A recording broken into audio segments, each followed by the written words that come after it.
வணக்கம், good morning, welcome back to Rainman studio. இது உங்கள் வெங்கடேஷ் எம்எஸ் ரெயின்மேன். இனிய காலை வணக்கம். இது என் தனிப்பட்ட வானிலை அனுமானம். அதிகாரப்பூர்வ வானிலை முன்னறிவிப்பு மற்றும் தகவல்களுக்கு இந்திய வானிலை ஆராய்ச்சி மையம் மற்றும் அரசு சார் அறிவிப்புகளை பின்தொடருங்கள். நம்ம சேனல் இதுவரை நீங்கள் சப்ஸ்கிரைப் பண்ணலன்னா சப்ஸ்கிரைப் பண்ணிவிட்டு பக்கத்தில் இருக்கிற பெல்லைக்கு வந்துட்டு ஆல் நோட்டிஃபிகேஷன் எனேபிள் பண்ணிக்கோங்க.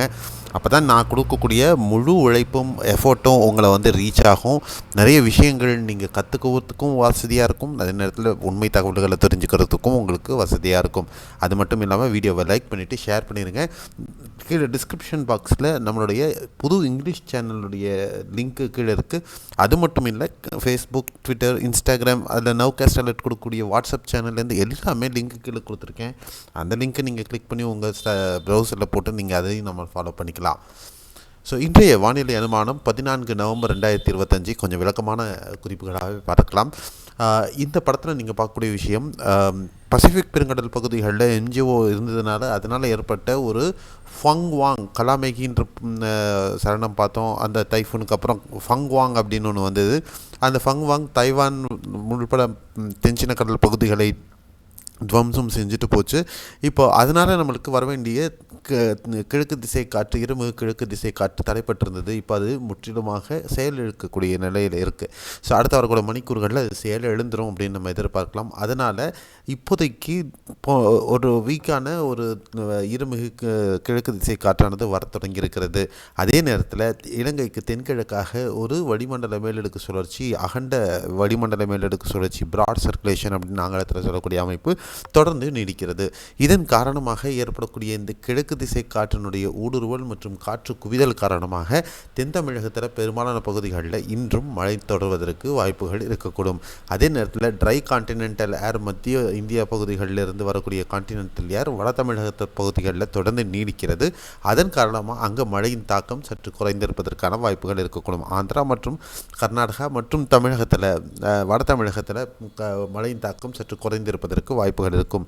இந்த கிழக்கு திசை காற்று மேலெழும்பி வர அடுத்த ஓரிரு நாட்கள் ஆகும். அதுக்கப்புறம் தான் வட தமிழகத்தை கடலோர பகுதிகளிலேருந்து உட்புற பகுதிகளில் மழையானது முழு வீச்சில் தொடங்குறதுக்கு வாய்ப்புகள் இருக்கும். இப்போதைக்கு தென் தமிழகத்தில் இருக்கக்கூடிய மழை நாளை டெல்டா பகுதிகளுக்கும் இந்த கிழக்கு திசை காற்றினுடைய தாக்கத்தினுடைய ஏற்படக்கூடிய மழையின் தாக்கம் அதிகரிப்பதற்கான வாய்ப்புகள் இருக்கக்கூடும்.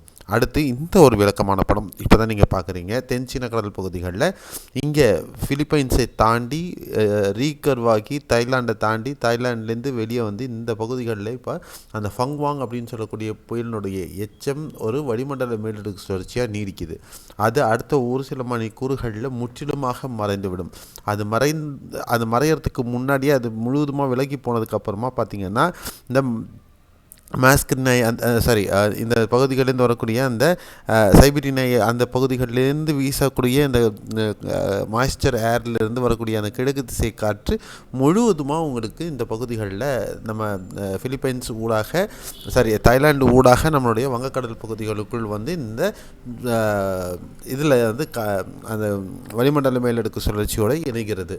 ஸோ இது வரக்கூடிய நாட்களில் வலுப்பெறுவதற்கான வாய்ப்புகள் இருக்குது. ரொம்ப மாய்ஸ்ட், ரொம்ப ஈரமிகு, இதை நம்ம ஒரு சர்ஜ் அப்படின்னு ஆங்கிலத்தில் சொல்லுவோம். அந்த சர்ஜினுடைய காரணமாக தமிழகத்தில் பல பகுதிகளில் மழை நிகழ இருக்கிறது. அதே நேரத்தில் இப்போ அந்த வளிமண்டல மேலடுக்கு சுழற்சி, இலங்கை தென்கிழக்காக இருக்கக்கூடிய வளிமண்டல மேலடுக்கு சுழற்சி அடுத்த ஓரிரு நாட்களில் எப்படி பிஹேவ் பண்ண போகுது அப்படின்னு சொல்லிட்டு இந்த 2 என்சம்பிள்ஸ் நம்ம எடுத்து பார்த்தோம்னா, அந்த என்சம்பிள்ஸில் பொறுத்தவரையும் ஆல்மோஸ்ட் அந்த நிகழ்வானது இலங்கை லேண்ட் மாஸை ஒட்டி வர்றதுனால ஏற்படக்கூடிய கன்ஃபியூஷன் காரணமாக அது கல்ஃப் ஆஃப் மன்னார் அல்லது கல்ஃப் ஆஃப் மன்னார்லேருந்து சற்று டெல்டா பகுதிகளை ஒட்டிய பகுதிகளில் நிலவக்கூடும் அப்படிங்கிற அமைப்பு இசிஎம் ஜிஎஃப்எஸில் காணப்படுது. அதே நேரத்தில் இசிஎம்எஃப்பில் கல்ஃப் ஆஃப் மன்னாருக்கும் போகும்.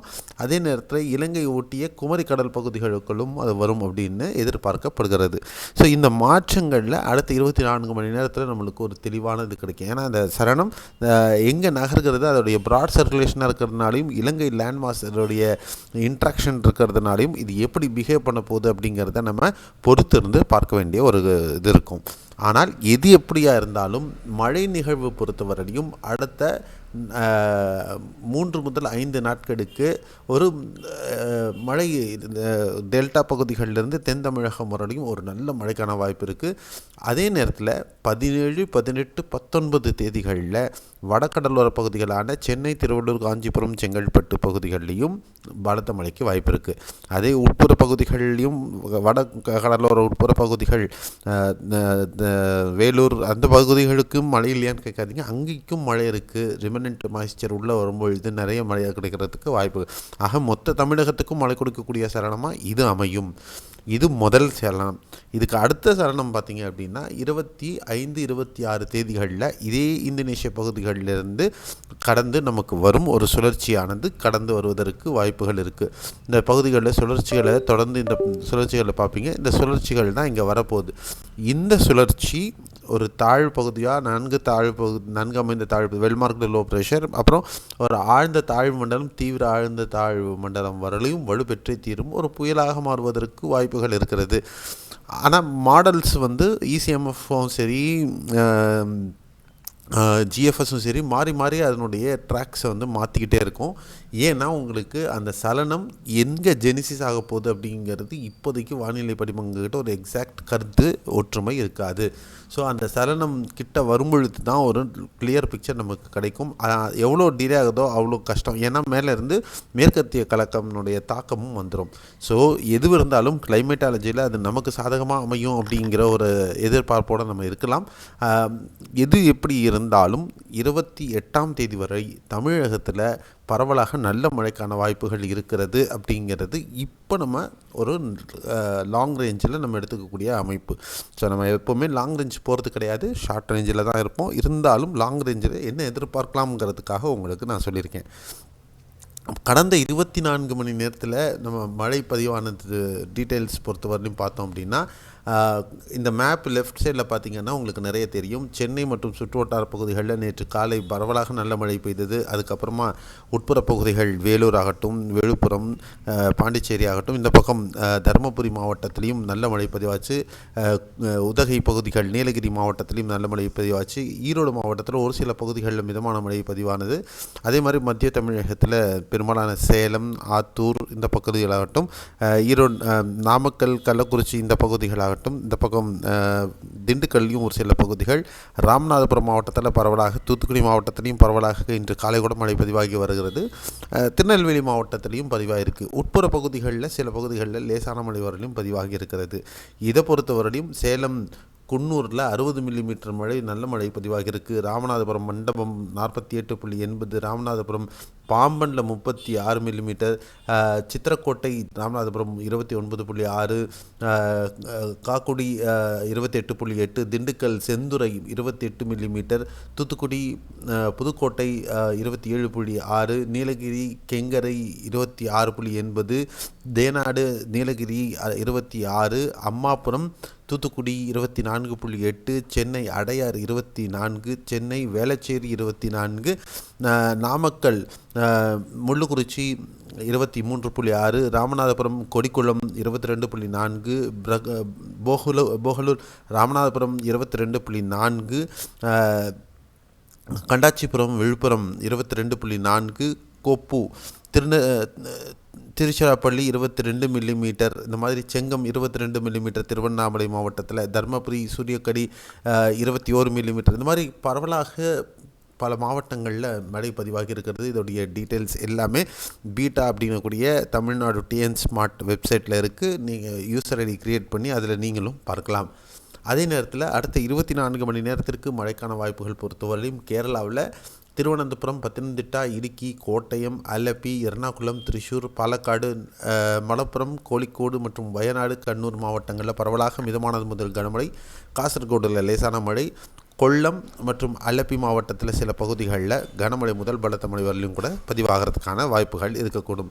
தமிழகத்தில் பார்த்தவரையிலும் நான் சொன்ன அந்த கான்டினென்டல் ட்ரையாக இருக்கிறதுனால வட தமிழகம் மற்றும் கடலோர மாவட்டங்களில் மழைக்கான வாய்ப்புகள் சற்று குறைவாகவே இருக்கும். இயற்கை மாற்றங்களுக்கு உட்பட்டது. எங்கே மழை பெறும் அப்படிங்கிறத பார்க்கலாம். செங்கல்பட்டு மாவட்டத்தில் ஓரளவுக்கு லேசான மழைக்கான வாய்ப்புகள் இருக்கக்கூடும். கிருஷ்ணகிரி, தருமபுரி, சேலம், நாமக்கல், ஈரோடு, கோவை, திருப்பூர், கரூர், நாமக்கல், திண்டுக்கல், மதுரை, சிவகங்கை, புதுக்கோட்டை, தஞ்சை, அரியலூர், திருவாரூர் மற்றும் நாகை மாவட்டங்களில் மேகமூட்டத்துடன் ஒரு சில பகுதிகளில் லேசான மழைக்கான வாய்ப்புகள் இருக்கக்கூடும். மேற்கில் நீலகிரி மாவட்டத்திலையும் இன்றும் பரவலாக மிதமான மழை பதிவாக வாய்ப்பு இருக்குது. வால்பாறை, சோலையாறு, பொள்ளாச்சி மாவட்டங்களிலும் பொள்ளாச்சி பகுதிகளிலும் இன்று பரவலாக மிதமான மழைக்கான வாய்ப்பு இருக்குது. தென் மாவட்டங்களில் தேனி, விருதுநகர், ராமநாதபுரம், தூத்துக்குடி, தென்காசி, திருநெல்வேலி மற்றும் கன்னியாகுமரி மாவட்டங்களில் இன்று பரவலாக மிதமான மழை, ஒரு சில பகுதிகளில் கனமழைக்கான வாய்ப்புகளும் இருக்கிறதுக்கு வாய்ப்புகள் இருக்கும் அப்படின்னு நம்ம எதிர்பார்க்கலாம்.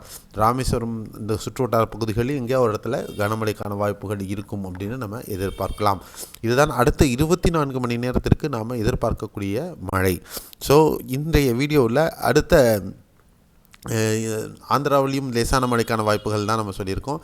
அதே மாதிரி அடுத்த 24 மணி நேரத்திற்கு என்ன மாதிரி மழையை நம்ம எதிர்பார்க்கலாம், அடுத்த வரக்கூடிய சரணம் பற்றின அப்டேட் என்னென்ன அப்படிங்கக்கூடிய பல அப்டேட்டை நீங்கள் இந்த வீடியோவில் பார்த்துருக்கீங்க. மாத இறுதி வரலையும் எப்படி இருக்க போகுது அப்படிங்கிற டீட்டெயில்ஸும் ஒரு உறுதியாக நீங்கள் தெரிஞ்சிட்ருக்கீங்க. இந்த மாதிரியான பல உண்மையான தகவல்கள் தொடர்ந்து உங்களுக்கு கிடைக்கணுன்னா நம்ம சேனலை சப்ஸ்கிரைப் பண்ணிவிட்டு பக்கத்தில் இருக்கிற பெல்லை காந்துட்டு ஆல் நோட்டிஃபிகேஷன் எனேபிள் பண்ணிக்கோங்க. மறக்காமல் லைக் பண்ணிவிட்டு ஷேர் பண்ணிடுங்க. மீண்டும் அடுத்த காணொலியில் சந்திக்கலாம். நன்றி, வணக்கம், பாய், see you, have a nice day.